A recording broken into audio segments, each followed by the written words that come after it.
کیونکہ پوری دنیا کو گجراتیوں سے بھرنا یہ ایک بیوی سے ممکن نہیں ہے. ایک ہمارے جو کے پی کے ماشاءاللہ پشتون ہیں ساری دنیا میں پھیلے ہوئے ہیں. جو قوم بھی زندہ رہنا چاہتی ہے نا اس کو اپنی نسل بڑھانی پڑتی ہے. بارڈر توڑ کے, ملک چھوٹا پڑے بارڈر توڑ کے نکلتے ہیں. اٹلی جب میں گیا, اٹلی گیا تو میں نے وہاں بنگلہ دیشی ساتھی بہت دیکھے. اتنے ملنے آ رہے تھے بنگلہ دیش کے, یہ بنگلہ دیش کے, یہ بنگلہ دیش کے. وہاں ایک جنرل اسٹور میں ہم گئے. میں نے ساتھیوں سے کہا کہ مجھے یہاں اٹلی میں کوئی بچہ نظر نہیں آ رہا. انگریزوں کا بچے ہوتے ہیں نا, پارکوں میں ہوتے ہیں, کہیں پارکوں میں تو آتے ہی وہ لوگ ہیں نا جن کی فیملی ہوتی ہے. میں نے کہا یہاں نارمل جگہوں پہ بچے نظر نہیں آتے. ہمارے تو آئے, آپ کو بچے گلی محلوں میں کتنے نظر آئیں گے کھیلتے ہوئے. میں نے کہا اٹلی میں بچہ مارکیٹ سے کیوں شارٹ ہو گیا. تو میں جب وہاں گیا ایک جنرل اسٹور میں ہمیں دور واکر میں ایک بچہ نظر آیا کہ ایک آدمی اپنے بچے کو لے کے گھوم رہا ہے. میں نے کہا چلو کسی ایک انگریز کا بچہ, تو انگریز تو نہیں ہے وہ لوگ, اٹلی والے تو ان کی الگ زبان ہے. چلو بچہ تو نظر آیا. پارکوں میں تو نظر آتے ہیں لیکن جنرل جگہوں پہ بہت کم نظر آتے ہیں. میں وہاں گیا تو دیکھا وہ بنگلہ دیشی ساتھی تھے, اپنا بچہ لے کے گھوم رہے تھے. وہاں بنگلہ دیش کے لوگ اتنے زیادہ مجھے اٹلی میں بنگلہ دیش کے لوگ نظر آئے. اب اٹلی والوں کی نسل کم ہو رہی ہے, حقیقت ہے, یہ حقیقت ہے. یہ وہاں کی حکومت پریشان ہے, پتہ ہے آپ کو. علاقے کے علاقے خالی ہو گئے, یہ رپورٹ ہے. بہت سے علاقے اٹلی میں ویران. لوگ کہتے ہیں کہ نہیں ہم تو گئے ہیں میلان میں, وہاں تو بہت پبلک ہے. بھائی جو بڑے بڑے علاقے تھے, شہر تھے, آہستہ آہستہ ویران ہو کے ختم. وہ تو آبادی سمٹ رہی ہے نا. ہمارے مسلمان بھائی بنگلہ دیش والوں نے اپنی سپیڈ الحمدللہ مینٹین رکھی ہوئی ہے. جاپان میں ہمارے پشتونوں نے, پٹھان بھائیوں نے اپنی سپیڈ پہ کوئی کمپرومائز نہیں کیا. اٹلی میں بنگلہ دیشی ساتھیوں نے, میں نے کہا, اور 8 سے 50 تو نسوار بھی مل رہی ہے جاپان میں, اور چپلی کباب کے ہوٹل بھی مل رہے. سمجھ رہے نسوار جانتے ہیں آپ لوگ؟ وہ نہیں یوں کر کے رکھی جاتی یہاں پہ, یہ کر کے رکھتے ہیں یہاں. چلو کبھی کراچی آؤ تو ہم, اچھا گل بولتے ہیں, چلو خیر, چلو جو بھی بولتے ہیں خیر. تو بڑی محنتیں کی علماء نے, اور یہ محنتیں آج سے نہیں ہو رہی. آدم علیہ السلام کے زمانے سے دین کو زندہ رکھنے کی محنت ہو رہی ہے. تو سوچنے کی بات ہے کیا چیز تھی ان اکابر نے جو محنتیں کی, خون پسینہ بہایا, کوئی ان کا مالی فائدہ نہیں تھا اس میں.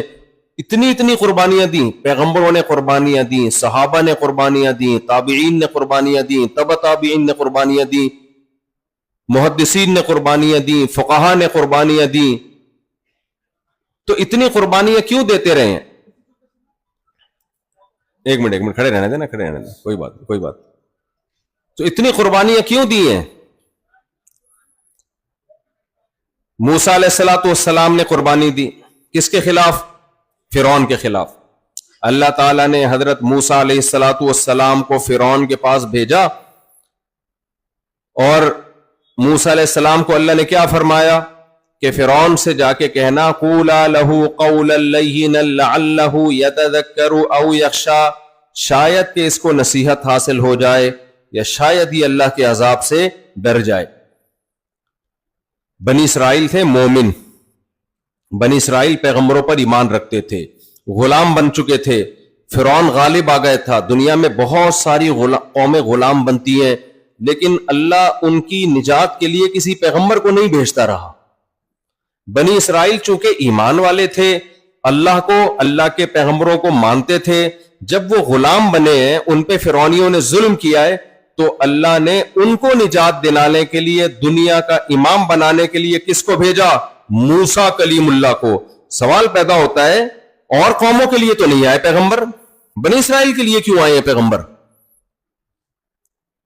کیونکہ بنی اسرائیلی اللہ کے لاڈلے تھے. لاڈلے تو سمجھتے ہیں نا, لاڈلے کا کیوں لاڈلے تھے؟ یہ وہ قوم تھی جو اللہ پہ، اللہ کی کتابوں پہ، اللہ کے پیغمبروں پر ایمان رکھتی تھی.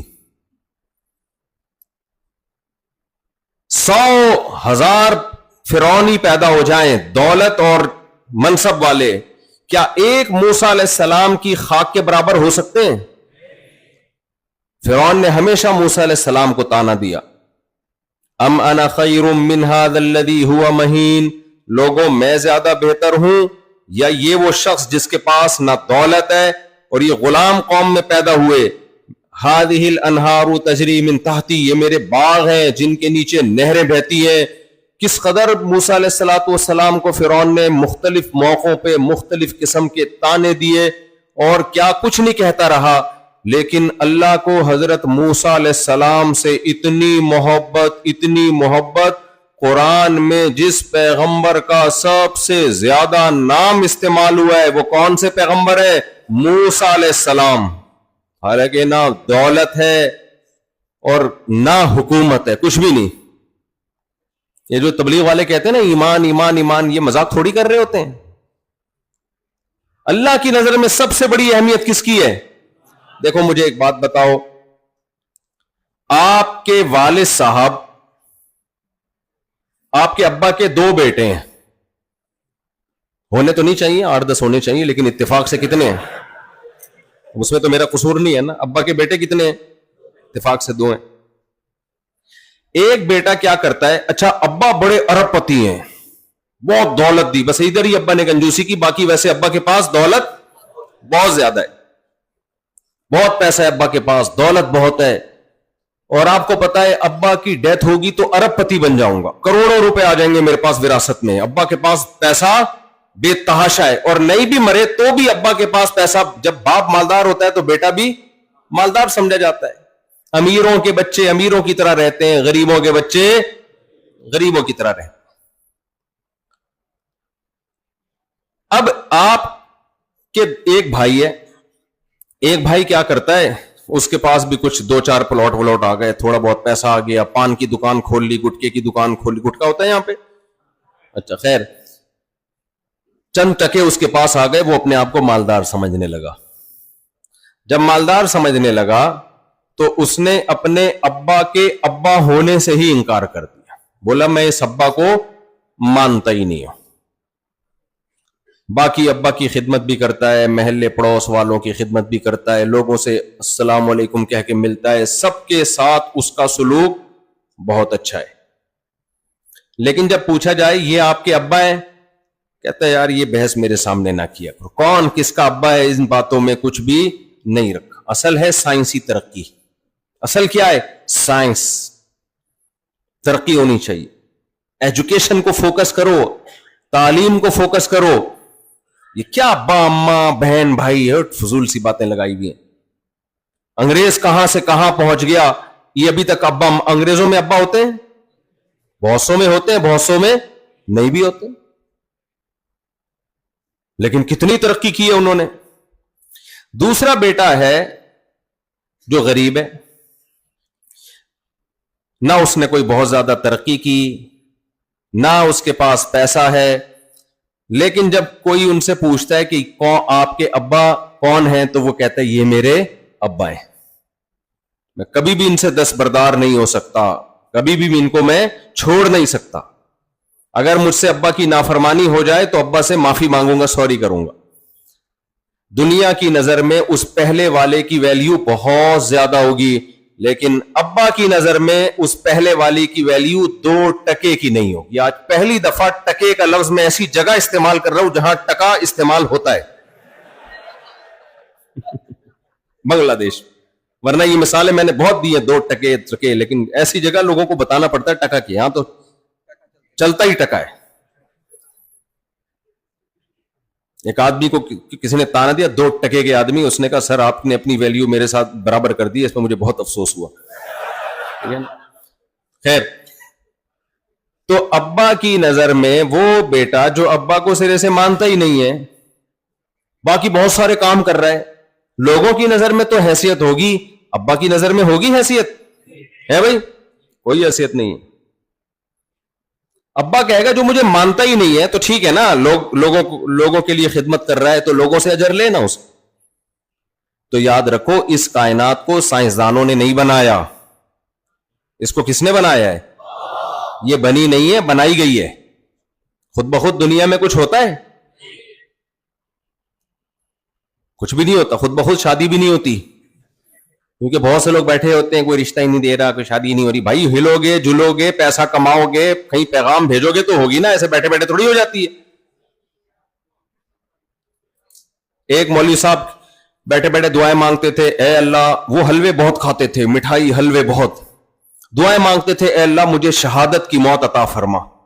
تو کسی نے کہا حضرت شہادت کے لیے بارڈر پہ جانا پڑتا ہے، حلوے میں بم رکھ کے کوئی بھی نہیں دیتا. سمجھ رہے ہیں کہ نہیں سمجھ رہے؟ کچھ کرنا پڑتا ہے. دنیا میں کوئی بھی کام خود بخود کبھی بھی نہیں ہوتا. یہ ہو نہیں سکتا یہ کائنات خود بخود بن گئی ہو، میں اور آپ خود بخود بن گئے ہوں. اس کائنات کو کسی نے بنایا ہے، اور بنانے والا کون ہے؟ اس کا نام کیا ہے؟ اللہ. خدا نے بنایا اس کائنات. آپ کہہ سکتے ہیں کہ بھئی ہم اللہ کو کیوں مانے؟ ہو سکتا ہے اللہ کے علاوہ معاذ اللہ کسی اور نے بنا دیا ہو. اس کا جواب یہ بھائی ہم اس خدا کو مانیں گے نا جو ہم سے کلام کرتا ہے، جو ہمیں بتاتا ہے، جس نے قرآن نازل کیا، جس نے تورات اور انجیل کو نازل کیا، جس نے پیغمبروں کو بھیجا. اللہ کے علاوہ کوئی اور خدا ہے ہی نہیں جو اپنا انٹروڈکشن کرواتا ہو، اپنا تعارف کرواتا ہو. کیا خیال ہے بھائی؟ ہم اللہ سے پوچھتے ہیں اللہ تجھے راضی کرنے کے لیے کیا کرنا ہے؟ اللہ کہتے ہیں 5 نمازیں پڑھنی ہیں. اے اللہ تو کن چیزوں سے ناراض ہوتا ہے؟ زنا سے ناراض ہوتا ہوں، شراب سے ناراض ہوتا ہوں، جوے سے ناراض ہوتا ہوں، سود سے ناراض ہوتا ہوں، چوری سے ناراض ہوتا ہوں. اے اللہ تو کس کا حق تو نے سب سے زیادہ رکھا؟ ماں کا حق اور باپ کا حق میں نے سب سے زیادہ رکھا. اے اللہ جب باپ مر جائے وراثت کیسے تقسیم ہوگی؟ وہ اللہ بتاتا ہے ایسے تقسیم ہوگی. ایک تو یہ اللہ ہے. دوسرا اگر اللہ کے علاوہ کوئی اور خدا ہے تو آج تک اس نے کچھ سمجھایا نہیں ہے اپنے بندوں کو، بات ہی نہیں کر رہا، وہ چپ چاپ بیٹھا ہوا ہے. تو ہم گونگے بہرے خدا پہ ایمان لائیں، بولنے والے خدا پہ ایمان لائیں جو کلام کرتا ہے؟ تو وہ اللہ کے علاوہ آپ کے پاس کوئی ہے نہیں. مارکیٹ میں جب آپ کے پاس کوئی آپشن نہیں ہوتا تو جو ہوتا ہے وہی وہ ہوتا ہے آپ کے پاس. آپ کہتے ہو بھائی دیکھو گھر میں فون کرتے ہو یہ چیز اتنے کی مل رہی ہے، اماں کہتی ہیں سستی لے آ، اماں اس دکان کے علاوہ کہیں اور نہیں مل رہی، تو اماں کہتی چل وہیں سے لے آ. تو جو چیز اویلیبل ہوگی وہی مانی جائے گی نا. ہم جس خدا پر ایمان رکھتے ہیں وہ کلام کرتا ہے، وہ اپنا تعارف کرواتا ہے. اللہ لا الہ الا هو الحی القیوم لا تأخذہ سنۃ ولا نوم. پوری اپنے بارے میں اس نے معلومات دی ہمیں، اور بندوں سے کبھی ڈسکنیکٹ نہیں ہوا. آدم علیہ السلام کے ذریعے اپنے بندوں سے رابطہ کیا، موسیٰ علیہ السلام کو پیغمبر بنا کے بھیجا، عیسیٰ ابن مریم کو پیغمبر بنا کے بھیجا، داؤد علیہ السلام کو، سلیمان علیہ السلام کو، یونس علیہ السلام کو، اور موسیٰ علیہ السلام کو، محمد صلی اللہ علیہ وسلم کو، ابراہیم علیہ السلام کو، اسماعیل علیہ السلام کو، یوسف علیہ السلام کو، یعقوب علیہ السلام کو، سب کو بھیجتا رہے تاکہ اللہ کا پیغام وہ اللہ کے بندوں تک پہنچاتے رہیں. تو یہ والے اللہ پہ ہی ہم ایمان لائیں گے، اس کے علاوہ کوئی اور گاڈ نہیں ہے جس پہ ہم ایمان لائیں، کیونکہ وہ ہوتا تو وہ اس طرح ہم سے کلام کرتا اور ہمیں اپنے بارے میں بتاتا. دیکھو مجھے ایک بات بتاؤ، آپ بچپن سے بڑے ہوئے، آپ جن کو ابا سمجھتے رہے، ڈیڈی پاپا کہتے رہے، ان کی خدمت کرتے رہے، وہ آپ کے گود میں اٹھا کے گھومتے رہے، آپ اسی 50 سال کے ہو گئے، آپ اسی میں. ایک دن آپ کے ابا کے بچپن کے دوست نے کہا کہ تمہارا ابا میں ہوں یہ نہیں ہے، لہذا میرے ساتھ زندگی گزارو. آپ بولو گے میں 40 سال کے ساتھ 40 سال سے تو ان کے ساتھ گھوم رہا ہوں، میں 40-50 سال سے، اور یہ مجھے اپنے اولاد بھی کہتے ہیں اور میں ان کو اپنا ابا بھی کہتا ہوں. کاغذات میں بھی میں نے ان کو اپنا ابا کہہ دیا، اور اب بھی یہ مجھے اپنا بیٹا کہتے ہیں. پڑھایا لکھایا بھی انہوں نے، اور کاغذ میں بھی یہ میرے ابا ہیں. تو اتنے دن آپ خاموش کیوں رہے ہے بھائی؟ آپ فوراً آتے نا، بولتے غلط، تم کی گود میں اٹھا رہے ہو، میرا بیٹا ہے میں گود میں اٹھاؤں گا. تو اگر وہ کوئی معقول جواب دے تو ٹھیک ہے، اگر معقول جواب نہ دے، بولے بس میں ویسے ہی چپ بیٹھا ہوا تھا، ویسے ہی ڈاکٹر نے مجھے زیادہ بولنے سے منع کیا تھا، ڈاکٹر نے کہا تھا زیادہ بولنے سے گلا خراب ہوتا ہے، تو 40 سال تک میں بولا ہی نہیں اس چکر میں. آج میرا گلا ٹھیک ہوا ہے تو میں نے کہا. آپ اس سے کہہ رہے ہو بھائی آپ کا گلا کیا, آپ تو اتنی گھنٹے گھنٹے تقریریں کرتے ہو, گلا کیسے خراب ہے؟ یار وہ الگ بات ہے, لیکن یہ والی بات ڈاکٹر نے بولنے سے منع کی تھی. تو آپ مان لو گے اس باپ کا دعویٰ جو جھوٹا باپ ہے؟ کبھی بھی نہیں مانو گے. بولے ہٹ یہاں سے, دفاؤ. ہم جس اللہ پہ ایمان رکھتے ہیں وہ تو کلام کرتا ہے, آدم علیہ السلام کے زمانے سے لے کے کتابیں بھی نازل کر رہا ہے, احکامات بھی نازل کر رہا ہے.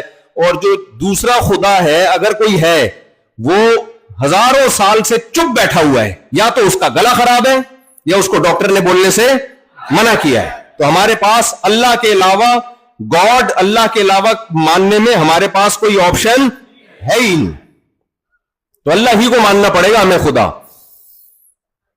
اس لیے یاد رکھو اسلام کا کانسیپٹ 2 اور 2 4 کی طرح کلیئر ہے, اس لیے ہم مسلمان ہیں. اسلام کے ساتھ کوئی مذہب پنپتا ہی نہیں ہے بھائی. اللہ کا تصور اتنا کلیئر, پیغمبروں کا تصور کلیئر ہے, تعلیمات 2 اور 2 4 کی طرح کلیئر ہیں. تو میرے اور آپ کے پاس اگر ہم مذہب کو فالو کرنا چاہیں تو اسلام کے سوا کوئی آپشن ہے ہی نہیں. کوئی اسلام کے ٹکر کا ہے ہی نہیں, تو ہم وہاں کیوں جائیں؟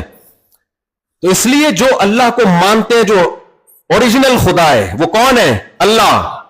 تو اللہ اپنے ماننے والوں کو, کوئی جمشید کا بیٹا ہو, جمشید نام کے لوگ ہوتے ہیں معذرت کے ساتھ, تو جو بیٹا جمشید صاحب کو مانتا ہوگا کہ میرے ابا ہیں, اور ایک بیٹا نہیں مانتا, تو دنیا تو شاید دوسرے کو سر پہ بٹھائے, لیکن ابا کی نظر میں اس کی کوئی ویلیو نہیں ہوگی. ابا اس کو پہلے اس کو مانیں گے جو ابا کو مانتا ہے. ابا کو نہیں مانتا تو ابا کہے گا بھائی تو ساری دنیا کو مانتا ہو. اس لیے میرے بھائی, رنگ رلیوں پہ زمانے کی نہ جانا اے دل, یہ خزاں ہے جو بانداز بہار آئی ہے. کافر کی ترقی دیکھ کر کبھی کافر سے متاثر مت ہو. ہاں, اپنے اندر کوئی خامی ہے اس کو ضرور ٹھیک کرو, اور اس کے اندر کوئی خوبی ہے تو اس کو فالو کرو, مگر یہ مت سمجھو کہ کافر ترقی میں آ کے کامیاب ہو گیا اور اگر ہم ترقی نہ کر سکے تو ناکام ہو گئے. نا نا نا نا, ناکام. بعض دفعہ دنیا میں ظالم آدمی ترقی کر لیتا ہے, مظلوم ترقی میں پیچھے رہ جاتا ہے. تو معیار کامیابی کا یہ نہیں ہے کہ آپ کے پاس کتنا پیسہ, کتنی شہرت, کتنی دولت. اللہ, اس کے رسول صلی اللہ علیہ وسلم کی نظر میں کامیابی کا معیار آپ سے اللہ خوش ہے یا نہیں ہے. بس آپ اللہ کو مانتے ہو کہ نہیں مانتے؟ اللہ آپ سے خوش ہے یا نہیں؟ آپ اپنے ویژن میں بھی اگر ناکام ہو جاؤ, اللہ خوش ہے تو بھی آپ کامیاب ہو. آج لوگ کیا کہتے ہیں, بھئی یہ بیچارہ اپنے ہدف میں, ویژن میں, گول میں کامیابی نہیں ہوا. یہ کوئی بات نہیں. نبی صلی اللہ علیہ وسلم نے فرمایا بہت سے پیغمبر ایسے بھی آئے ہیں جنہوں نے دین کی دعوت کا کام شروع کیا اور ایک شخص بھی ایمان نہیں لایا اور ان پیغمبروں کو قتل کر دیا گیا. تو وہ آئے تھے دین کی دعوت کے لیے, ایک بندہ بھی ایمان نہیں لایا, تو دنیاوی لحاظ سے ان کا مشن کمپلیٹ ہوا نہیں ہوا. لیکن کیا پیغمبروں کو کوئی ناکام کہہ سکتا ہے؟ پھر بھی کامیاب تھے. کیوں؟ کون راضی تھا ان سے؟ اللہ راضی تھا. تو اس لیے ایمان بہت بڑی نعمت ہے, بہت بڑی نعمت. اور یاد رکھو بعض چیزیں انسان کو بغیر محنت کے ملتی ہیں تو بھی وہ اللہ کی نعمت ہے, اگر نعمت ملی ہے. مجھے ایک بات بتاؤ, آپ کروڑ پتی باپ کے بیٹے تھے, اتفاق سے آپ کو ابا نے گھر سے نکال دیا, آپ نے دوسری شادی کی بات کی, ابا نے کک مار کے گھر سے, اسی وجہ سے نکالا جاتا ہے, اور تو کوئی معقول ریزن اب تک ذہن میں آئی نہیں ہے, نکال دیا ابا نے. کیا کر دیا؟ تو بیان خواتین بھی سن رہی ہیں معذرت کے ساتھ, تو آپ کو نکال دیا. لیکن شریعت کیا کہتی ہے, باپ مرے گا تو وراثت کس کو ملے گی؟ بال چاہے نالائق ہو چاہے لائق ہو, وراثت ملتی ہے شریعت میں. اب آپ کی محنت کے بغیر بیٹھے بیٹھے کروڑوں روپے, کروڑوں ٹکے آپ کے پاس آ گئے, آپ اس کے مالک بن گئے. آپ نے مفتی صاحب سے جا کے مسئلہ پوچھا کہ میں تو ابا کا نافرمان تھا, کیا یہ وراثت میرے لیے حلال ہے؟ مفتی صاحب کہیں گے بھائی ابا کا نافرمان تھا تو دعا مانگ, توبہ طائب کر, وراثت بہرحال حلال ہے. تو یہ نعمت آپ کو ملی آپ کی محنت سے یا بغیر محنت کے؟ بغیر محنت کے. تو یاد رکھو جیسے دین کی دنیا کی نعمت بعض مرتبہ بغیر محنت کے مل جاتی ہے، ایسے ہی دین کی نعمت بھی بعض دفعہ بغیر محنت کے مل جاتی ہے. دین کی نعمت بھی. ہم مسلمان ماں باپ کے گھر پیدا ہو گئے، غیر مسلم جب بیچارہ ایمان قبول کرتا ہے بہت محنت کرتا ہے، وہ قتل کی دھمکیاں.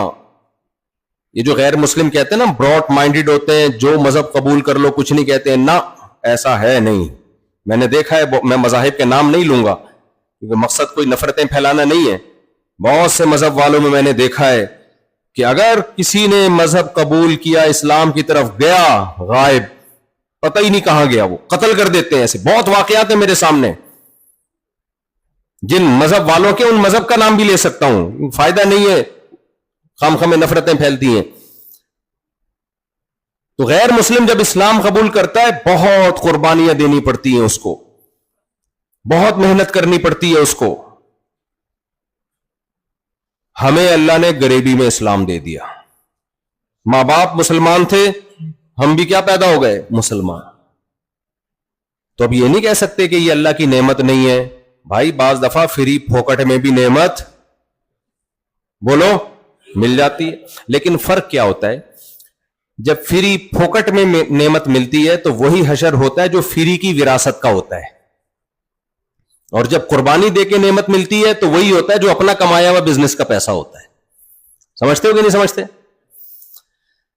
میں نے بہت سے لوگ دیکھے ابا کی وراثت ملی، جن میں خود بھی ہوں، تجربوں کی بھیٹ چڑھا کے برباد، کیونکہ خون پسینہ لگا نہیں ہوتا.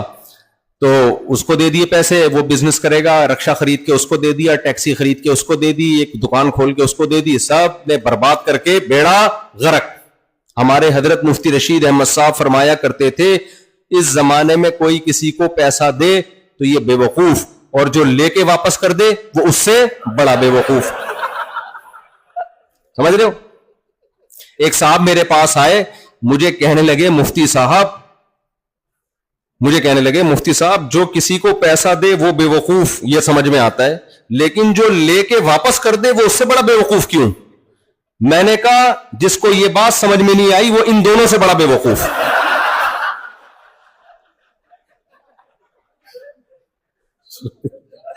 سمجھ رہے کہ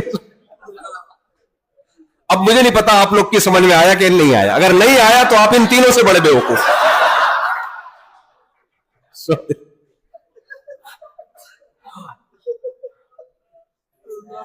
تو جب فری پھوکٹ کی وراثت ملتی ہے نا تو کیا ہوتا ہے؟ محنت تھوڑی ہوتی ہے، اس کو دے دیا، ادھر لگا دیا، ادھر انویسٹ کر دیا، سب برباد کر کے بیٹھ گئے. لیکن جو خون پسینہ لگا کے پیسہ کماتا ہے، ایک ایک روپیہ خرچ کرنے سے پہلے سوچتا ہے.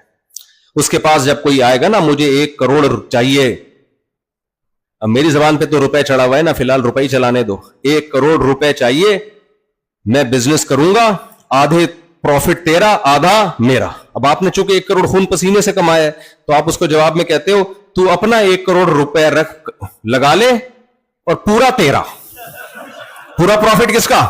مجھے آدھا دینے کی ضرورت ہی نہیں ہے. کتنا اچھا مشورہ دے دیا نا. یہ مشورہ وہ دیتا ہے جو اپنی محنت سے پیسہ کماتا ہے، جو اپنی محنت سے. تو اسی طرح خوب سمجھ لو جب محنت سے پیسہ کماتا ہے قدر کرتا ہے. تو اسی طرح میرے بھائی ایک ایمان فری پھوکٹ کا ہے، ایک محنت کا ہے. غیر مسلم جو فرعونی کے ساتھ جو جادوگر تھے نا، جادوگر، وہ ایمان لائے تھے، وہ اپنے اختیار سے ایمان لائے تھے، ان کے ماں باپ مسلمان نہیں تھے. موسیٰ علیہ السلام کے مقابلے میں ہزاروں جادوگر آئے، اور جب انہوں نے دیکھ لیا کہ موسیٰ علیہ السلام سچے پیغمبر ہیں، فوراً القی السحرۃ سجداً، سب سجدے میں گر گئے اور کہنے لگے ہم رب العالمین پر، موسیٰ کے رب پر، ہارون کے رب پر ایمان لے کر آئے. فرعون نے دھمکی دی ہاتھ اور پاؤں کاٹ کے سولی پہ لٹکا دوں گا. انہوں نے کیا کہا؟ لا ضیر، کوئی حرج نہیں ہے، فقضی ما انت قاض، اس سے بھی زیادہ کچھ کرنا چاہتا ہے تو وہ بھی کر لے، یہ تو کم ہے. کیوں؟ دلیل کیا دی؟ انما تقضی هذه الحیات الدنیا. دیکھو چند سیکنڈ کا ایمان ہے لیکن پاورفل کتنا ہے، اتنا ان کو جنت پہ یقین. آج جنت کا بھی مذاق اڑایا جاتا ہے. لوگ کہتے ہیں یہ مولویوں نے لوگوں کو حوروں کے چکر میں لگایا ہوا ہے. مولویوں نے لوگوں کو شہد اور دودھ کی نہروں میں لگایا ہوا ہے. شہد اور دودھ کی نہروں کے باتیں کر کر کے داڑیاں رکھواتے ہیں, مسجدیں بھرتے ہیں, نمازیں پڑھواتے ہیں, اپنا غلام بنا کے رکھتے ہیں. بھائی اپنا غلام کیوں بنائے گا مولانا؟ مسجد میں آپ اللہ کے سامنے سجدہ کرتے ہو, مولوی صاحب کو سجدہ کرتے ہو, اللہ کو سجدہ کرتے ہو نا. ہاں آپ کہہ سکتے ہو مولوی صاحب چندہ مانگتے ہیں تو یہ مسجد تمہارا, استغفر اللہ, پھر کراچی والی زبان استعمال کر رہا ہوں میں, مسجد تمہارا باپ چلائے گا, یہ کراچی میں مجھے عادت پڑ گئی ہے. وہ تو ذمہ داری سب کی ہے نا مل جل کے, نہ تو کوئی زبردستی تھوڑی لے رہے ہوتے ہیں, ہے بھائی, زبردستی تھوڑی لے رہے ہوتے ہیں وہ. تو کہتے ہیں مولویوں نے لوگوں کو حوروں کے چکر میں ڈالا ہوا ہے, مولویوں نے لوگوں کو شہد کی نہروں کے چکر میں. بھائی چکر میں نہیں ڈالا ہوا. اللہ کے پیغمبر موسیٰ کلیم اللہ, آج تورات موجود ہے, تحریف ہے لیکن بہت ساری چیزیں آج بھی موجود ہیں. جنت کا تذکرہ موسیٰ علیہ السلام کی تعلیمات میں بھی, جنت کا تذکرہ حضرت عیسیٰ ابن مریم کی تعلیمات میں بھی, تمام پیغمبروں کی قرآن میں بھی جنت کا تذکرہ, اور جہنم کا تذکرہ بھی تمام آسمانی کتابوں میں. سارے پیغمبر اس جہنم سے ڈرا رہے ہیں اور جنت کی لالچ دلا رہے ہیں. تو یہ کوئی سیاسی بیان نہیں ہو سکتا. تو چند سیکنڈ کا ایمان تھا جادوگروں کا, چند سیکنڈ کا ایمان. آپ میں سے یہاں کوئی روحانی عملیات تو نہیں کرتا نا؟ کرتا ہے تو ابھی سے توبہ کر لے. یہ عملیات والوں نے بڑا بھیڑا غرق کیا ہوا, خوب سمجھ لو. ابھی میں اس پر زیادہ بات نہیں کروں گا, میرا ٹاپک چینج ہو جائے گا. روحانی عملیات کے نام پہ بالکل مت آؤ. انشاءاللہ نہ آپ پہ کبھی جن آئے گا, نہ چڑیل, نہ بھوت. کوئی مسئلہ ہو دماغی ڈاکٹر کو دکھا کے علاج کراؤ, اور سورہ فلق سورہ ناس پڑھ کے بس خود ہی دم کر لو, یا اپنے مسجد کے امام سے دم کروا لیا کرو. اس سے آگے مت جاؤ. یہ جو بھی روحانی ٹوپی ڈرامے ہیں نا, سینٹر کھول کے, ٹوپی ڈرامے کا مطلب بھی پتہ چلتا ہے یہ لفظ. اب تو اتنا یہ لفظ دنیا میں پھیل گیا ہے ہمارے چینل کے ذریعے کہ انگریز بھی اب ٹوپی ڈرامے کا لفظ مجھے لگتا ہے یوز کرنے لگیں گے تھوڑے دنوں میں. خیر, تو کیپ اور ڈراما کہیں گے وہ اس کو, کیپ ڈراما. تو اس لیے یہ روحانی چیزوں سے بچو. تو جادوگر ایمان لے آئے کن چیز, روحانی چیزوں کا مطلب یہ روحانی عملیات اور فلیتے ولیتے ان سب چیزوں سے بچاؤ اپنے آپ کو. تو جادوگر ایمان لے کر آئے. فرعون نے کیا کہا, لَأُقَطِّعَنَّ أَيْدِيَكُمْ وَأَرْجُلَكُمْ مِنْ خِلَافٍ وَلَأُصَلِّبَنَّكُمْ فِي جُذُوعِ النَّخْلِ, ہاتھ پاؤں کاٹ کے کھجور کے تنوں میں لٹکا دوں گا. تو جادوگروں نے کیا کہا, لا ضیر, کوئی پرابلم نہیں ہے. سوال پیدا ہوتا ہے بھائی کیوں کوئی پرابلم نہیں ہے؟ زندگی سے زیادہ کوئی چیز انسان کو محبوب ہوتی ہے؟ ہمارے حضرت مفتی رشید احمد صاحب ایک واقعہ سنایا کرتے تھے کہ بہت سے لوگ کہتے ہیں نا اس زندگی سے تو موت ہی بہتر ہے. موت دیکھی نہیں ہوتی نا, اس لیے کہہ رہے ہوتے ہیں. یہ جو خودکشی کرتے ہیں نا, یہ بچ جاتے ہیں تو دوبارہ کبھی نہیں کرتے. یہ ان کو اندازہ ہوتا ہے کہ بھائی یہ تو بڑا پرابلم ہو رہی ہے اس میں, تو وہ تو مر جاتے ہیں اس لیے. ورنہ جو بچے ہیں نا وہ دوبارہ سب کچھ کیا, خودکشی نہیں کی کبھی انہوں نے, کیونکہ ان کو نظر آتا ہے نا یہ مرتے ہوئے ہوتا کیا ہے. تو ایک آدمی دعا مانگتا تھا, اے اللہ اس زندگی سے تو موت ہی بہتر ہے, موت دے دے, موت دے دے. ایک دن دعا مانگ رہا تھا, اوپر درخت پہ ایک آدمی رسہ لے کے بیٹھا ہوا تھا, پھندا لے کے. اس نے پھندا ڈالا اوپر سے. اب یہ دعا مانگ رہے, اللہ اس زندگی سے تو موت ہی بہتر ہے. پھندا لٹکا, اوپر سے آواز آئی, اے میرے بندے میں نے تیری دعا قبول کر لی ہے بھائی, اس پھندے میں اپنا سر دے دے, میں تجھے اوپر اٹھا لوں گا. تو یہ دعا میں کیا کہتا ہے, یا اللہ ادھر تو کوئی مذاق بھی نہیں کر سکتا. اللہ کو کیا سمجھا رہا ہے, تو کوئی مذاق بھی نہیں کر سکتا ہے. بھائی موت جب تک اچھی لگتی ہے جب تک دیکھی نہ ہو, ورنہ دنیا میں سب سے زیادہ ناپسندیدہ چیز انسان کے لیے کیا ہے, موت. تو فرعون کیا کہہ رہا ہے, سب کے ہاتھ پاؤں کاٹ کے کھجور کے تنوں پہ مار دوں گا لٹکا کے میں.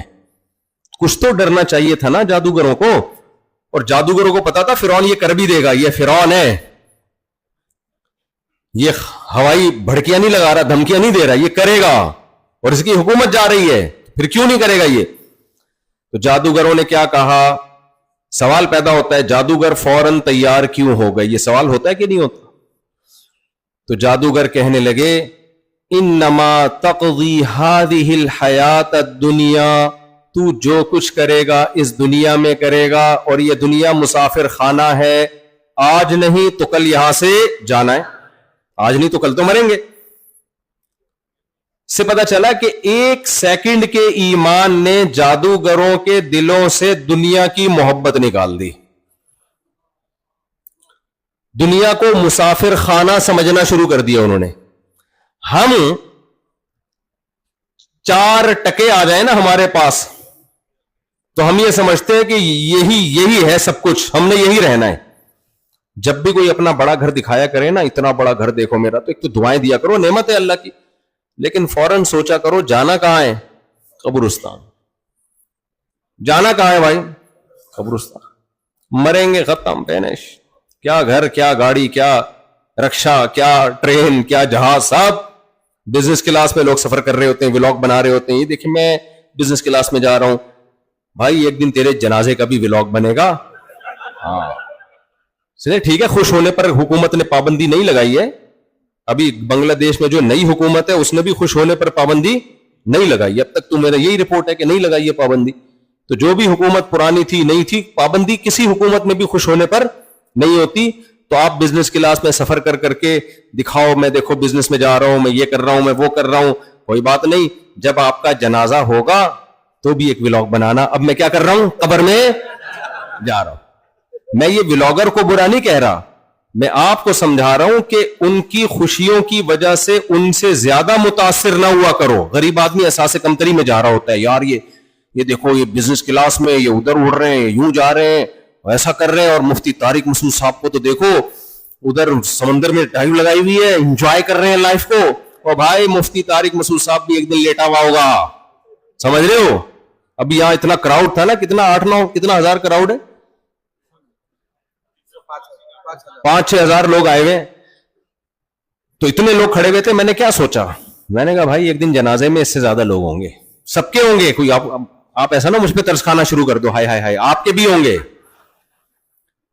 جنازے میں ہو سکتا ہے 6 لاکھ لوگ آ جائیں، 6 کروڑ لوگ آ جائیں، تو اس میں بھی کوئی خوشی کی بات نہیں، اس لیے کہ وہ 6 کروڑ لوگ اگر میرے ساتھ قبر میں بھی چل لیتے تو خوشی ہوتی مجھے، کہ یار چلو اتنی محبت تھی، قبر میں لٹا کے ہمارے ساتھ ہی لیٹ گئے۔ جیسے ابھی کوشش کر رہے ہوتے ہیں، کمرے میں گھس رہے تھے نا، مفتی صاحب بیٹھیں گے، اتنی مشکل سے بیچارے میزبان نے کنٹرول کیا، لوگوں کی محبت ہے۔ تو یہ جب اچھا ہوتا ہے جب قبر میں بھی آپ ہمارے ساتھ لیٹ جاتے۔ آپ بڑے ظالم ہو، جس دن مفتی صاحب مارکیٹ سے شارٹ ہوئے اس دن آپ نے مفتی صاحب کو قبر میں لٹانا ہے، موٹی موٹی سلیں رکھنی ہے کہ نکل کے بھاگ نہ جائے کہیں نکل کے بھاگ نہ جائیں۔ پھر اس کے اوپر مٹی ڈالنی ہے، 2-4 دن تھوڑا بہت کچھ، کوئی خوش ہوگا، جو نفرت کرنے والے، جو محبت کرنے والے، وہ تھوڑا ہائے ہائے 4 شادیوں پہ باتیں بھی گئی، اب تو پہلے کم از کم باتیں تو سن لیا کرتے تھے، سن کے جوان ہو جایا کرتے تھے، اب وہ باتیں بھی ختم۔ تھوڑا سا رو گے، پھر کچھ یاد کرے گا اولاد، شاید تو نیک نکلی تو یاد کر لے گی، اس کے بعد ختم۔ اتنے مشہور لوگ دنیا میں آئے، ہم ان کی خاک کے برابر بھی نہیں ہیں۔ اس لیے دنیا میں سب سے بڑا بے وقوف وہ ہے جو اس دنیا سے دل لگاتا ہے اور اپنی اوقات بھول جاتا ہے۔ سمجھتے ہو کہ نہیں سمجھتے ہو؟ تو وہ جو جادوگر ایمان لے کر آئے نا، وہ اوقات نہیں بھولے اپنی۔ ہم بھول جاتے ہیں، تھوڑا سا پیسہ آ جائے، عزت شہرت آ جائے، اوقات کیا ہو جاتی ہے؟ بھول جاتے۔ جادوگر نہیں بھولے اوقات اپنی۔ کیوں نہیں بھولے؟ ان کو پتا ہے بھائی جانا کہاں ہے، مرنا تو ہے۔ تو وہ فرعون سے کہنے لگے لا ضیر، کوئی حرج نہیں ہے تو اگر ہمیں قتل کر دیتا ہے، انما تقضی هذه الحیات الدنیا، تو جو کچھ کرے گا بھائی اس دنیا میں کرے گا۔ اگر ہم موسیٰ پر ایمان کو چھوڑ دیتے ہیں تو اس دنیا میں ہمیں نواز دے گا۔ کتنا نوازے گا؟ 10 سال، 20 سال، 30 سال مصر کی حکومت دے دے گا، عیاشی کا سب سامان دے دے گا، اس کے بعد بڈھے ہو کے مر جائیں گے ہم، ختم، فینش۔ اور اگر سزا دے گا تو کھجور کے تنوں میں لٹکا دے گا، آگ میں ڈال دے گا، یہی کرے گا نا۔ وہ کہنے لگے ہم نے جو موسیٰ کو دیکھا ہے نا، موسیٰ کے پیغمبر ہونے کا ہمیں یقین ہو گیا ہے، یہ جو کچھ کر رہے ہیں خود نہیں ہے، ان کا پیغام ان کا اپنا نہیں ہے، یہ پیغام کس کا پیش کر رہے ہیں؟ اللہ کا. ان کو یقین ہو گیا. دیکھو یقین کیسے ہوا جادوگروں کو. آپ کہہ سکتے ہو تھوڑی دیر پہلے تو جھگڑے کے لیے تیار تھے, ہے بھائی, حضرت موسیٰ کے مقابلے میں آئے ہوئے ہیں, اور ایک سیکنڈ میں ایمان لے آئی. ہوا کیا ہے؟ ہوا پتہ ہے کیا ہے؟ ہوا یہ ہے کہ جادوگروں نے جب لاٹھیوں کو پھینکا تو قرآن کہتا ہے یخیل الیہ من سحرہم انہا تسعی, دیکھنے والوں کو مسمرزم کیا انہوں نے, ان پر مسمرزم ہوا ہے. دیکھنے والوں کو ایسا لگا کہ یہ لاٹھی نہیں بلکہ سانپ ہیں. قرآن نے یہ نہیں کہا کہ وہ لاٹھیاں حقیقت میں سانپ بن گئی, ایک دفعہ بھی قرآن نے یہ نہیں کہا. ایسا دماغ کو کیپچر کیا انہوں نے. یہ عامل لوگ کر رہے ہوتے ہیں, یہ روحانی ہے نا, یہ کیپچر کرتے ہیں آپ کے دماغ کو. آپ کو جن بھی نظر آئے گا, چڑیل بھی نظر آئے گی, بھوت بھی نظر آئے گا, پتہ نہیں کیا کیا, کچھ بھی نہیں ہو رہا ہوتا, کھوپڑی آپ کی خراب کر دیتے ہیں. یہ کہتے تمہارے ساتھ تمہارا ہمزاد بھی آیا ہے. ان کو بولا کرو میں ٹوٹل یہی ہوں, یہاں سے لے کے یہاں تک, موکل, حمزاد, اور یہ پتہ نہیں ایسے آدمی متاثر ہوتا ہے. بھائی علوم ہے بھائی, علم نہیں ہے ان کے پاس. کیا ہے؟ علوم. جس کے پاس کچھ بھی نہیں ہوتا نا, وہ پھر علوم کی باتیں کر رہا ہوتا ہے بیٹھ. یہ دماغوں کو کیپچر کر دیتے ہیں. تو جو مضبوط اعصاب کے لوگ ہیں ان کے دماغ کو یہ کیپچر نہیں کرتے. اب موسیٰ علیہ السلام کے کو بھی ایسا لگا کہ سانپ, یہ لاٹھیاں سانپ ہیں, تو اللہ نے لگنے دیا, ورنہ پیغمبر پہ اثر نہیں ہوتا جادو کا. لیکن اللہ نے کیوں لگنے لگا؟ تاکہ مقابلہ تو ہو نا, تاکہ کیا ہو؟ مقابلہ ہو. بعض حکمتوں سے اثر ہو جاتا ہے تاکہ پتہ مقابلہ تو ہو نا. تو اب قرآن کے الفاظ ہیں, سب کو ایسا لگا جیسے یہ لاٹھیاں سانپ ہیں. یخیل الیہ, خیال کا لفظ ہوگا نا, سنا ہے آپ نے اردو میں. لیکن جب حضرت موسیٰ نے لاٹھی کو زمین پہ ڈالا ہے تو قرآن یہ نہیں کہتا کہ ایسا لگا کہ یہ سانپ ہیں, بلکہ حقیقت میں وہ سانپ بن گئی. فَإِذَا هِيَ حَيَّةٌ تَسْعَى الْقِ مَا فِي يَمِينِكَ تَلْقَفْ مَا صَنَعُوا. اے موسیٰ, یہ سچی مچی میں لاٹھی اژدہا بنے گی اور سب کو کھا جائے گی. جادوگر تو جانتے تھے نا کہ مسمرزم کیا ہوتا ہے اور حقیقت کیا ہوتی ہے.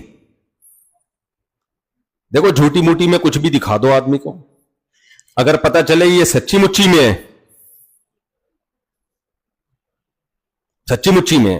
آپ کے کسی ریلیٹو کا انتقال ہو گیا 1 مہینہ پہلے, وہ آپ کے پاس آئے, آپ بولو گے جھوٹی موٹی میں شاید مجھے کوئی خواب آ رہا ہے, آنکھیں یوں کرو گے, یوں تھپڑ مارو گے, اپنے آپ کو مطمئن کرو گے, شاید یار ہو جاتا ہے انسان کو. بعض دفعہ پرانے لوگ یاد آتے ہیں تو تصورات کی دنیا میں آ جاتے ہیں. ابا نے آ کے رکھ کے ایک چماٹ لگا دیا آپ کے کہ میں تیرا ابا ہوں, میں زندہ ہو کے آ گیا ہوں. اس کے بعد میرے بھائی ابا کی قبر میں آپ لیٹے ہوئے ہو گئے. کیا خیال ہے؟ مردے کو سچی مچی میں زندہ دیکھ لو تو گیا نا, گئے نا کام سے, گئے کام سے بھائی. آدمی خوف سے مر جائے. میں اکثر واقعہ بتاتا ہوں. ہمارے ایک جاننے والے نے کہا کہ میرا آدھے دھڑ کو فالج ہو گیا ہے, آدھے دھڑ کو ہی ہوتا ہے, تو میرا علاج نہیں ہو رہا. مجھے کسی نے کہا ہے کہ فلاں بابے کا مزار ہے, ان کے مزار پہ جاؤ تو وہ بابا وہ صحیح کر دیں گے, ان کو اللہ نے اختیارات دیے. میں نے کہا اس بابے کے تو دونوں دھڑ کام نہیں کر رہے ہیں, تبھی تو وہ بیچارے قبر میں گئے ہیں. اگر اس کا آدھا دھڑ کام کر رہا ہوتا قبر میں ڈالتے. جس کے دونوں دھڑ کام نہیں کر رہے وہ تمہارا آدھا دھڑ کیسے ٹھیک کرے گا؟ مشرک کے پاس نا عقل نہیں ہوتی, خوب سمجھ لو. کھوپڑی کے علاوہ سب کچھ ہوتا ہے, مشرک کے پاس عقل نہیں ہوتی. بھائی اللہ سے مانگو, اللہ حاجات کو پوری کرتا ہے. تو خیر, تو جادوگروں نے دیکھا کہ موسیٰ علیہ السلام نے جو لاٹھی کو سانپ بنایا تو یہ لاٹھی کیا سچی مچی میں کیا بن گئی؟ سانپ. وہ کہنے لگے کہ یہ ناممکن ہے کہ کوئی حقیقت میں لاٹھی کو سانپ بنا دے. یہ موسیٰ کا کام نہیں ہے علیہ السلام, یہ کس کا کام ہے؟ اللہ کا. اس لیے فَأُلْقِي, قرآن میں فا ہے تعقیب مع الوصل کے لیے. علماء سمجھتے ہیں اس کا مطلب فوراً ایک کام ہو, اور القیہ کا مطلب فعل مجہول ہے. ریفلیکٹ ایکشن کا نام سنا ہوگا نا آپ نے, غیر شعوری حرکت. بعض چیزیں لاشعور میں ایک دم کر لیتا ہے آدمی. تو لاشعوری طور پر انہوں نے کہا بھائی اب ہمارے پاس موسیٰ کو پیغمبر مانے بغیر کوئی چارہ نہیں ہے. فوراً دھڑام سے سجدے میں گرے کہ ہم آپ کے رب پر ایمان لے آئے. تو جب ایمان لائے ہیں, یہ اس لیے نہیں کہ ان کے ابا مسلمان اور ان کی اماں مسلمان, دیکھا, ایمان لائے, فوراً قربانی دینے کے لیے تیار. کیونکہ موسیٰ علیہ السلام کی باتیں تو سن چکے تھے پہلے, کفر کی حالت میں بھی سن چکے تھے, لیکن شک میں تھے کہ پتہ نہیں یہ صحیح کہہ رہے ہیں غلط کہہ رہے ہیں. جب یقین ہو گیا یہ اللہ کے پیغمبر ہیں, تو بھائی پیغمبر کی زبان سے سچ کے سوا کچھ بھی نہیں نکلتا. وَلَوْ تَقَوَّلَ عَلَيْنَا بَعْضَ الْأَقَاوِيلِ لَأَخَذْنَا مِنْهُ بِالْيَمِينِ ثُمَّ لَقَطَعْنَا مِنْهُ الْوَتِينَ. قرآن کہتا ہے پیغمبر اگر مجھ پہ کوئی جھوٹ کی نسبت کر دیں, کوئی غلط بات کر دیں, میں دائیں ہاتھ سے پکڑ کے شہرک کو کاٹ ڈالوں. پیغمبر کی یہ مجال نہیں ہے, پیغمبر کے لیے ممکن نہیں ہے کہ وہ کوئی ایسی بات کرے جو اللہ کی نہ ہو, لیکن اس کی نسبت کس کی طرف کر دیں؟ اللہ کی طرف کر دیں. تو جادوگروں نے دیکھ لیا تھا کہ موسیٰ علیہ السلام نے بتایا کہ جو اللہ کے لیے قربانی دیتا ہے جنت ملتی ہے, جو کفر پہ مرے گا, نافرمانی پہ مرے گا, کہاں جائے گا؟ جہنم میں. پہلے شک تھا, اب کیا ہو گیا؟ یقین. اب جب جنت کا یقین ہو گیا تو پھر ہماری طرح کا لنگڑا لولا ایمان نہیں ہے. ہماری طرح ہم پتہ ہے کیسا ایمان, ٹرائی کر کے دیکھو, دین پہ چلو, اگر آخرت ہو گئی تو کامیاب ہو جائیں گے, نہیں ہوئی تو چلو ختم. نہ نہ نہ, یہ نہیں ہے. جادوگروں نے کہا انما تقضی هذه الحیات الدنیا, تو جو کچھ کرے گا اس دنیا میں کرے گا. کیا ہو گیا بھائی؟ بیٹھ جائیں بھائی, بیٹھ جائیں, پیچھے بھی لوگ دیکھ رہے ہیں نا, بیٹھ جائیں, پیچھے لوگ بیٹھ جائیں, شاباش, بیٹھ جائیں, بیٹھ جائیں, بیٹھ جائیں, شاباش, شور نہیں کریں. تو جادوگروں نے کیا کہا؟ بس میں بات کو سمیٹ رہا ہوں جلدی سے نا, ہاں بس ٹاپک بھی مکمل ہو رہا ہے میرا.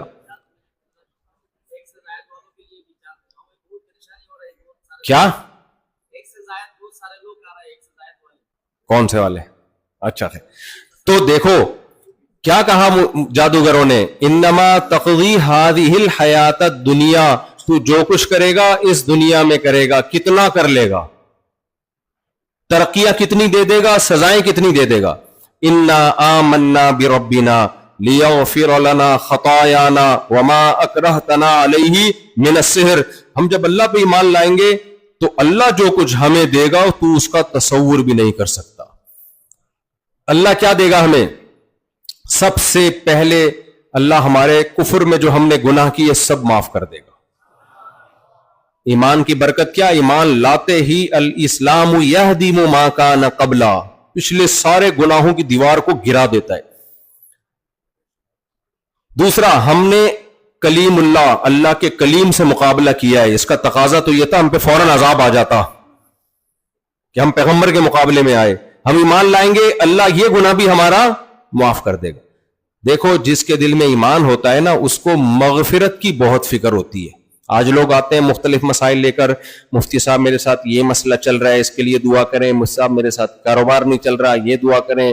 مفتی صاحب میرے گردے میں پتھری ہو گئی ہے, دعا کریں. مفتی صاحب میرے گھٹنے کے مسئلے چل رہے ہیں, دعا کریں, وغیرہ وغیرہ. ایسے بہت کم لوگ ہوتے ہیں جو کہتے ہیں مفتی صاحب آپ دعا کرو اللہ میرے پچھلے سارے گناہوں کو معاف کر دے. ہمارے نبی کے پاس زیادہ کیسز یہ والے آتے تھے, آخرت والے. اور ہمارے نبی بھی جب صحابہ کو کسی عمل پہ ترغیب دینا ہوتی نا, تو آپ فرماتے یہ کام کرو اس سے گناہ معاف ہوں گے, یہ کام کرو اس سے گناہ معاف. آج ہم جب کسی کو کسی عمل کی ترغیب دیتے ہیں, یہ کام کرو پیسے میں برکت ہوگی, یہ نیکی کا کام کرو صحت اچھی ہوگی, روزہ رکھو کولیسٹرول کم ہوگا, ہے بھائی. صحابہ کو ترغیب دینے کے لیے, حالانکہ وہ گناہ نہیں کرتے تھے, وجہ کیا تھی؟ ان کو پتا تھا مغفرت اللہ کی نعمتوں میں سے سب سے بڑی نعمت ہے. قیامت کے دن معافی تلافی ہو جائے, اس سے بڑی کوئی نعمت ہو نہیں سکتی ہے. نبی صلی اللہ علیہ وسلم نے ایک مجمع میں اعلان کیا کہ قیامت کے دن 70,000 لوگ وہ بغیر حساب کتاب کے جنت میں داخل ہوں گے جو تعویذ گنڈوں سے بچتے تھے, اللہ پہ کامل توکل کرتے تھے. اور کامل توکل کی اور بھی اس میں آپ نے صفات بیان کی. حضرت عکاشہ فوراً کھڑے ہو گئے, یا رسول اللہ آپ اللہ سے دعا کریں اللہ مجھے بھی انہی لوگوں میں شامل کر دے. ایک دم فکر ہوئی کہ میں بھی ان لوگوں میں آ جاؤں. یہ صحابہ کو فکر, نبی نے فوراً دعا کی, اللہم اجعل عکاشۃ منہم, اے اللہ انہی 70,000 میں عکاشہ کو بھی شامل کر لے. دوسرے صحابی کھڑے ہوئے, یا رسول اللہ آپ دعا کریں اللہ مجھے بھی ان لوگوں میں کر لے. آپ نے کیا فرمایا؟ سبقک بہا عکاشہ, عکاشہ تم پہ سبقت لے گئے. یعنی یہ قبولیت انہی لوگوں کے لیے ہے جو آخرت پہ زیادہ حریص ہیں. تو سب سے زیادہ حریص تو وہی ہوگا جو سب سے پہلے کھڑے ہوئے. تو یہ صحابہ کرام کی کیفیت تھی. آج وظیفے پڑھ رہے ہیں, میرا فلاں کام ہو جائے, میرا یہ والا کام ہو جائے. بھائی اپنے آپ کو اللہ کے حوالے کر دو, اللہ کو راضی رکھنے کے لیے ذکر کیا کرو. آخرت میں دنیا بھی مانگو اللہ سے, لیکن آخرت زیادہ مانگو. اللہ کی رضا کی فکر زیادہ کرو. اللہ آپ کے کام خود ہی بنائے گا, نہیں بھی بنے تو صبر کی توفیق دے دے گا اس میں. اب دیکھو جادوگروں کا کام بنا یا دنیا کے لحاظ سے بگڑا یا کام. جادوگروں کا کام تو ایمان لانے کے بعد کاروبار میں برکت ہوئی یا بیڑا غرق ہو گیا کاروبار کا, ہے ختم. لیکن انہوں نے اپنے آپ کو اللہ کے حوالے کر دیا اور کہا کہ جو ہے اب کون کرے گا؟ اللہ, اور اللہ ضائع نہیں کرتا. فقضی ما انت قاض انما تقضی هذه الحیات الدنیا انا آمنا بربنا لیغفر لنا خطایانا وما اکرہتنا علیہ من السحر واللہ خیر وابقا. یہ بڑی زبردست کہا کہ اللہ جو بدلہ دے گا وہ تجھ سے زیادہ بھی ہوگا اور ہمیشہ بھی رہے گا. تو جو بدلہ دے گا وہ اللہ کے بدلے سے کم اور ختم, تھوڑے دنوں میں ختم. اللہ جو دے گا وہ تجھ سے زیادہ بھی ہوگا اور ختم بھی نہیں ہوگا. تو بے وقوفی ہے یہ زیادہ کو چھوڑ کے کم پہ راضی ہو جاؤ, ہمیشہ کو چھوڑ کے فنا ہونے والی چیزوں پہ راضی ہو جاؤ.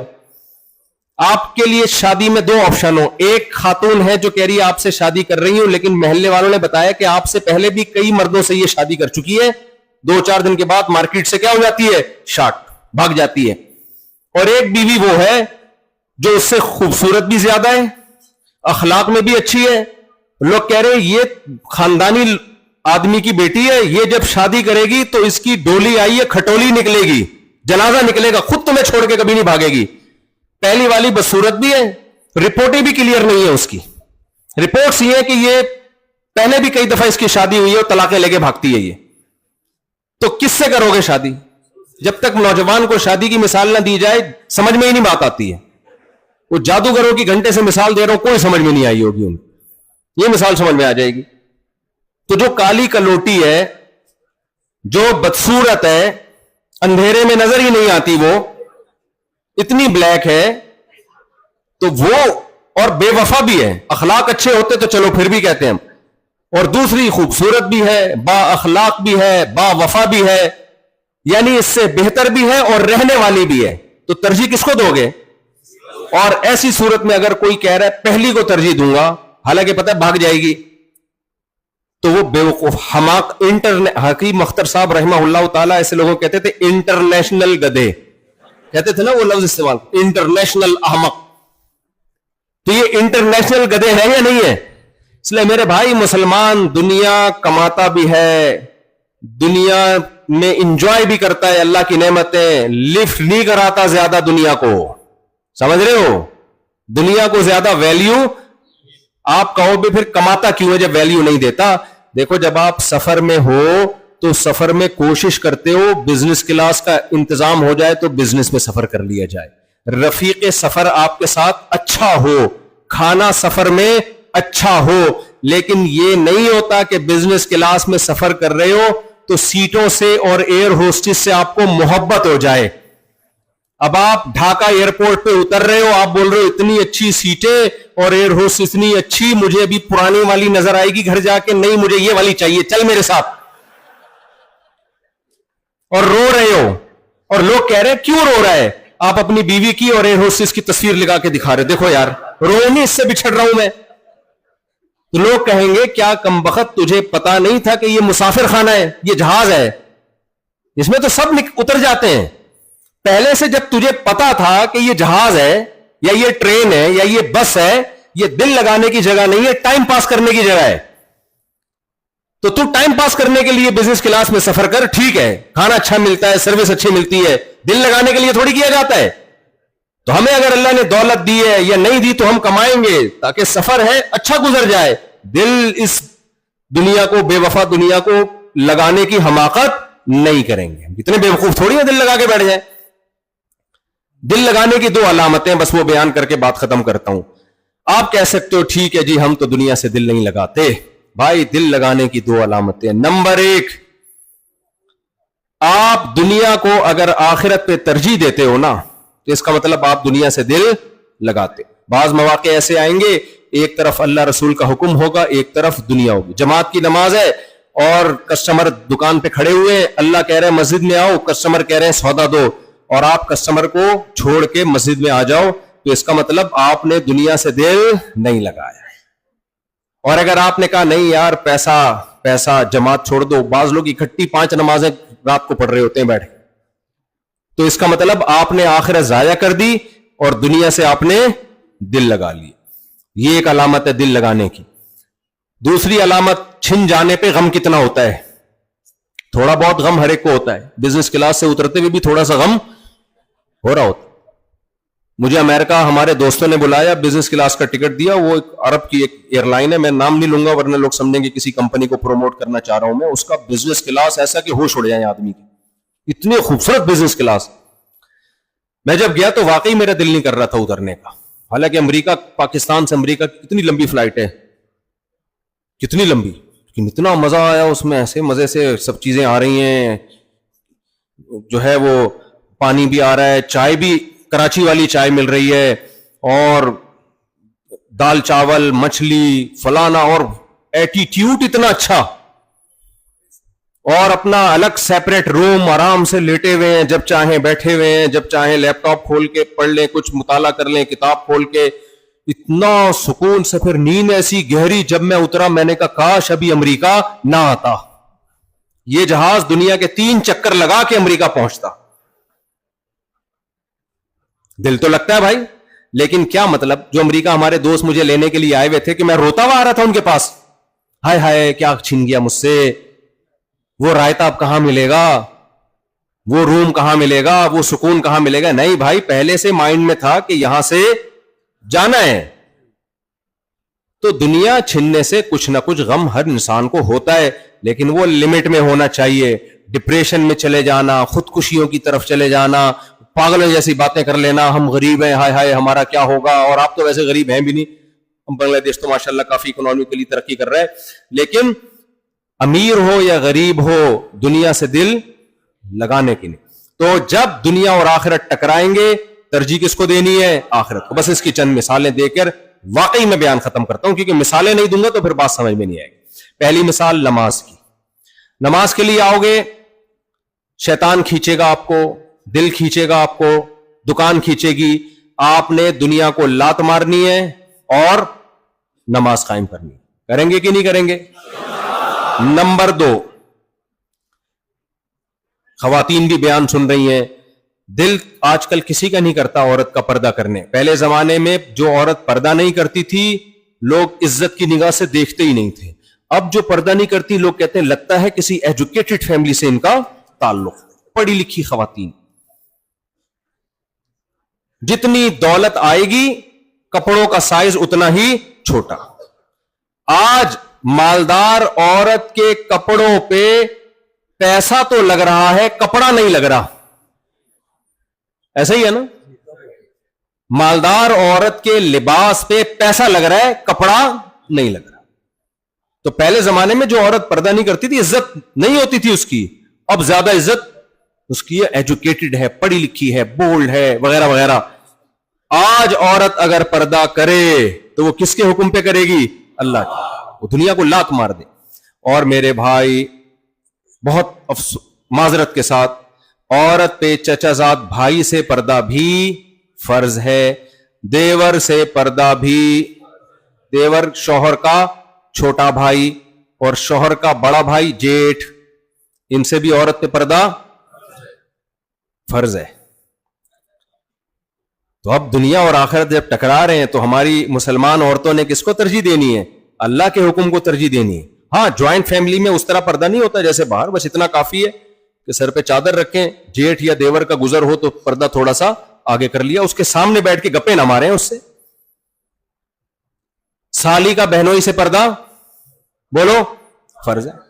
آپ اپنی بیگم جب ہوتی ہے اس سے تو بات نہیں کرو, جیسی سالی آتی ہے ایک دم آپ کے اندر ایک عجیب سے ہارمونز ہیں جو حرکت میں آ جاتے ہیں, آپ کے چہرے پہ چمک آ جاتی ہے بھائی, بشرطے کہ وہ سالی خشک سالی کا شکار نہ ہو. خشک سالی کہتے ہیں قحط کو, بعض سالی ایسی ہوتی ہیں قحط زدہ ہوتی ہیں, لیکن اگر تھوڑی سی بھی وہ خوبصورت ہے تو بیگم کو چھوڑ کے کدھر بھاگ رہا ہوتا ہے بھائی. یہ کس غیر مسلم گھروں میں ہو سکتا ہے, ہم مسلم ہیں, اللہ نے ہمارے لیے ہماری بیوی کو بنایا ہے, ہماری سالی کو نہیں بنایا. تو جس نیت سے سالے کو دیکھتے ہو نا, سالا کہیں کا, اسی نیت سے کس کو دیکھا کرو, سالی کہیں کی. سمجھ رہے تو سالے کے لیے تو عجیب سے جذبات ہوتے ہیں. سالا پھر آ گیا, اور سالی آئے تو ماشاءاللہ بڑے دنوں بعد آئی, اس کے لیے کیا ہوتے ہیں, بڑے دنوں بعد آئی. تو یہ اللہ کی حدود ہیں, یہ اللہ کی کیا ہے, حدود ہیں. اور کیا ہے, اللہ نے عورت کو حکم دیا شوہر کو سربراہ مان لو. میں نے آرٹیفیشل انٹیلیجنس سے اپنے بارے میں پوچھا, 4-5 دن پرانی بات ہے, اپنے بارے میں پوچھا یہ کون ہے, کیا باتیں کرتا ہے.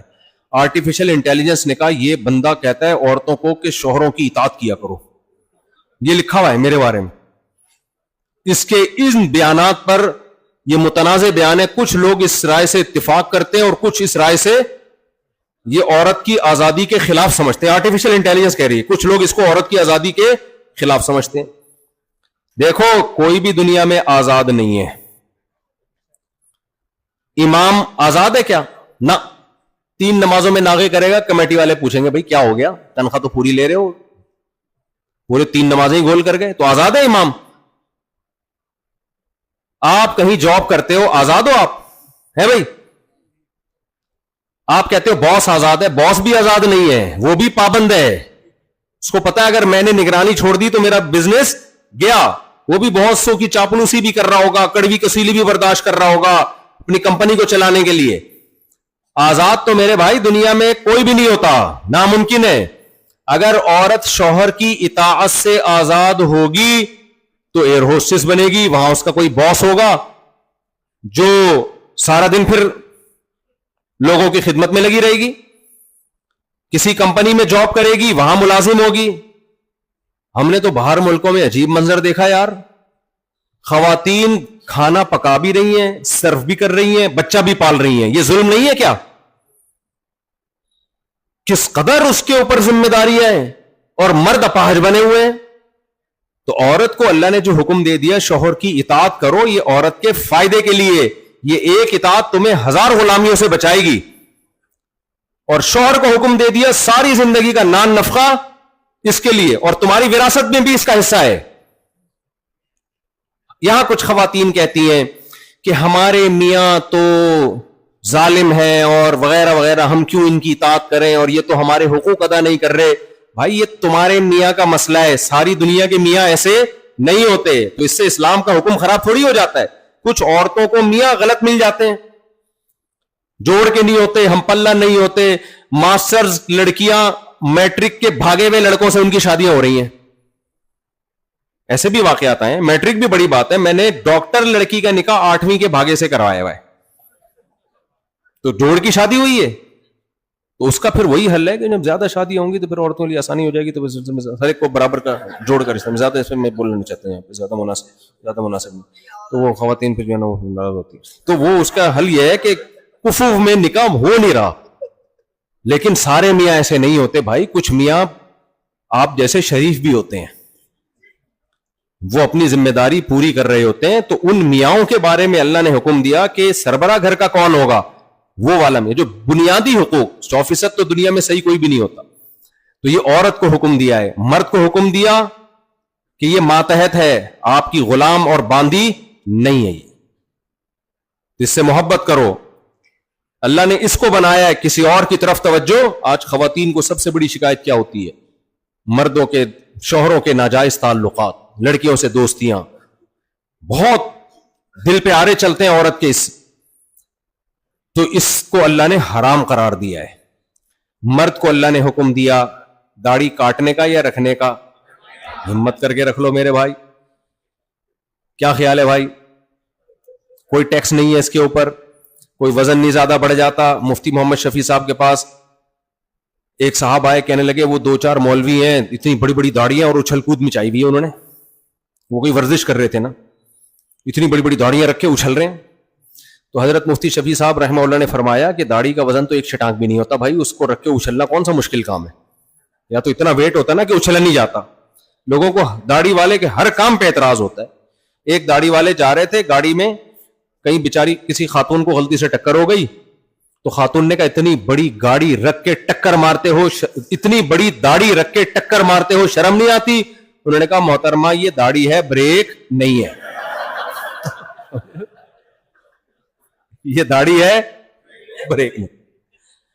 تو ہمت کر کے کیا کر لو, داڑھی بڑھا لو. اللہ نے حکم دیا ہے.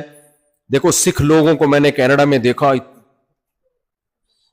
پیدائش سے لے کے موت تک کہیں کے بال نہیں کاٹتے. کتنا مشکل حکم ہے یہ, کہیں کے بال نہیں کاٹتے, رکھتے ہیں موت تک. ان کے مذہب نے کہا وہ کرتے. ہمیں تو شرم آنی چاہیے, ہمارے مذہب نے تو صرف یہ کہا داڑھی بڑھا دو, باقی تو بال کاٹنے کا حکم دیا ہمیں. سر کے بال میں اجازت دے دی, کاٹو رکھو تمہاری مرضی ہے. صرف ایک حکم دیا داڑھی بڑھا دو. تو کیا جا رہا ہے بھائی, اس میں کون سی ٹینشن ہے؟ تو ہمت کر کے رکھ لو, یہ ہلکا حکم نہیں ہے, پیغمبر کا آرڈر ہے یہ. اور اللہ نے ہمیں حکم دیا سود مت کھاؤ, اللہ نے ہمیں حکم دیا چوری مت کرو, اللہ نے ہمیں حکم دیا معاہدوں کی پابندی کرو, جھوٹ مت بولو. یہ بہت سارے احکام ہیں, میں نے تو موٹے موٹے. اور ایک آخری حکم جس میں آج نوجوان بہت مبتلا ہیں, بے حیائی. اللہ نے ہمارے لیے عورت کے پاس جانے کے لیے نکاح کے علاوہ کوئی اور راستہ نہیں رکھا. فحش فلمیں دیکھ کے اپنی خواہش پوری کرنا, لڑکیوں سے دوستیاں لگانا, نائٹ کلبوں میں جانا, ڈانس پارٹیوں میں جانا, کسی بھی طرح سے عورت سے ریلیشن قائم کرو گے, دنیا کی تھوڑی دیر کی لذت مل جائے گی, آخرت آپ سے ہمیشہ کے لیے روٹھ جائے گی. مسلمان عفیف اور پاک دامن ہوتا ہے, اپنا دامن غیر عورتوں سے داغدار نہیں کرتا. تو اللہ تعالیٰ سے دعا ہے جو کچھ کہا اللہ مجھے بھی آپ سب کو اس پر عمل کی توفیق عطا فرمائے, جو کمی کوتاہیاں ہو گئی اللہ تعالیٰ معاف فرمائے. آپ لوگ مسافے کے لیے آگے نہ بڑھیں, رش بہت زیادہ ہے, نکلنے میں بہت مشکل ہوگی. تو اس لیے بہتر یہی ہوتا ہے کہ نہ خود تکلیف میں آئیں نہ دوسروں کو تکلیف دیں. دعا میں نے کر لی ہے, پھر کبھی ہاتھ اٹھا کے بھی دعا مانگ لوں گا. اللہ سب کو دنیا اور آخرت کی برکتیں دے, ہر طرح کی